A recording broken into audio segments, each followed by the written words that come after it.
Greetings, my fellow fiends. It's your buddy Boogeyman Ben here for another episode of Boogeyman Ben's Horror Zone. And this is my long-awaited Valentine horror film video that I wanted to do. I had mentioned this in a just an update video that I did several weeks back. In this video, I want to focus on the My Bloody Valentine films. So I'm going to talk about the 1981 original as well as the 2009 remake. And I'm also sporting my Harry Warden shirt from Fright Rags. You guys can check that out right there. It's an awesome design. Absolutely love it. And I didn't show it when I got it, and I got it about a week ago because I wanted to save it for this video. But going back to what the focus of this video is going to be about, and I'm not going to really do it in a way that I've done. I do my underrated horror film segments where I break down cast, crew, and all that stuff. But just want to talk about these films and what kind of prompted me to want to focus on this. There's two things. One, my friend Neil Damiano, who got me the awesome Friday the 13th Part 2 autograph from Warrington Gillette last year. A great guy. But he had done a top slasher films, and he had put My Bloody Valentine at the top of that list. And I felt, as being a kid from the 80s and someone that loves this stuff, not having really seen the film, like I'd seen pieces of it before. I actually did watch it, but I didn't watch it all in one sitting. I kind of watched it, pieces here and there. And I've seen the original, the remake more than I've seen the original, and I felt kind of ashamed admitting that. So what I did was I went and purchased the original. I found it as Rasputin's, and was really happy to find it. And I also have the remake that came out in 2009. I absolutely love this copy of the film because it is in 3D. It doesn't look terrific in 3D. I mean, it looked much better in the movie theater. This one does come with 3D glasses, and it's a lot of fun to watch, especially for some of these scenes where, the effects really jump out at you. But going back to the original, like I said, Neil was, really happy that I had seen it and that I was going to be talking about it. He reached out to me when I did that update video. And having to sit down and watch the whole thing, it's a great film. The thing that really stands out to me in this film is the characters. I really loved all the characters in this film.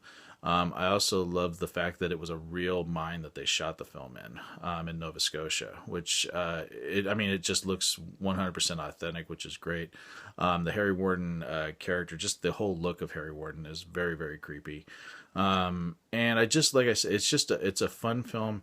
It's not really overly gory, I found, and there's not like gratuitous nudity or anything like that, which is what you've come to know with the slasher genre. And there is I think there's a extended cut of the film on this.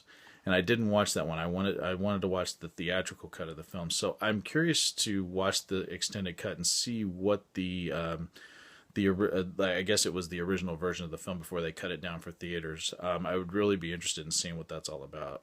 And I do think this film is really effective. It's very scary. I actually think the ending of this film is it's very creepy, and it really stuck with me. And like I said, the characters in the film are really fleshed out characters. You really believe that they lived in this mining town. And while there are elements of this film that I did recognize having seen the remake before this, I like that the stories were very different.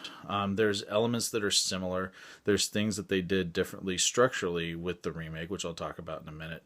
But I just love this film, and I can see why it is so popular. Now, as much as I love this film upon viewing the 2009 remake, I like it even more now because I think that Patrick Lasser and Todd Farmer did a great job of paying homage to the original, but also telling a little bit of a different story. I mean, there's elements that they did keep, like the love triangle.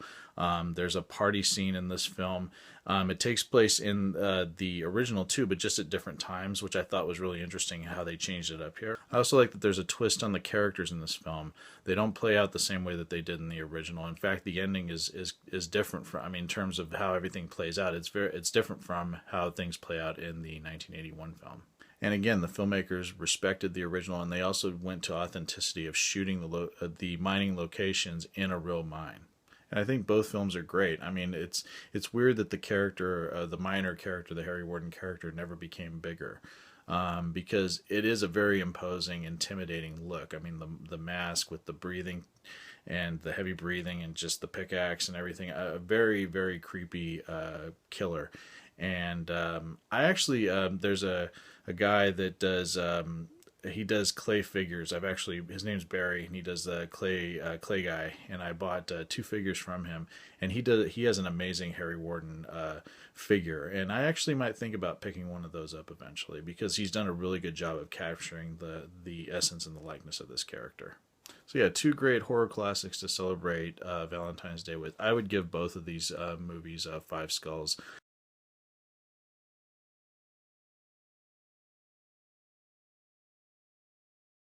I think these are perfect viewing for Valentine's Day. And I was curious if anybody else has seen either of these films, the My Bloody Valentine from 1981 or the My Bloody Valentine remake from 2009. Again, excellent films. Love both of them. And if anyone else has an opinion about these films, please post something in the comment section below. Would love to hear from everyone. And as always, thanks so much for watching. Take it easy. Stay scared. Peace.